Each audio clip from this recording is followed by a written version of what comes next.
রোজকার ডিম সিদ্ধর ঝোল খেতে খেতে বিরক্ত? চলো তাহলে রেসিপিটা একটু ঘুরিয়ে দাও, বানিয়ে ফেলো ডিমের অমলেট দিয়ে ঝোল।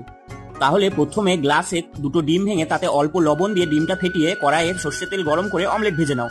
এবার অমলেটটাকে কেটে মাঝ বরাবর 2 পিস করে নাও। এভাবে কয়েকটা অমলেট বানিয়ে নাও। তারপর কড়াইতে আবার সর্ষের তেল গরম করে কেটে রাখা আলুগুলো বেশ উল্টে পাল্টে লাল লাল করে ভেজে নাও। আলু ভাজা হয়ে গেলে ওই তেলেই ফোড়নে দিয়ে দাও জিরে, তেজপাতা, শুকনো লঙ্কা। ফোড়ন একটু ভাজা হয়ে গেলে তাতে দিয়ে দাও পেঁয়াজ, আদা, রসুন বাটা। পেঁয়াজ, আদা, রসুনের কাঁচা গন্ধ চলে গেলে দিয়ে দাও কেটে রাখা টমেটো। বেশ কিছুক্ষণ নাড়াচাড়া করে টমেটো গলে গেলে এবার দিয়ে দাও বেশ কিছু গুঁড়ো মশলা, যেমন হলুদ গুঁড়ো, জিরে গুঁড়ো, ধনে গুঁড়ো, লঙ্কা গুঁড়ো। এবার একটু নাড়াচাড়া করে দিয়ে দাও অল্প জল, যাতে মশলাটা পুড়ে না যায়।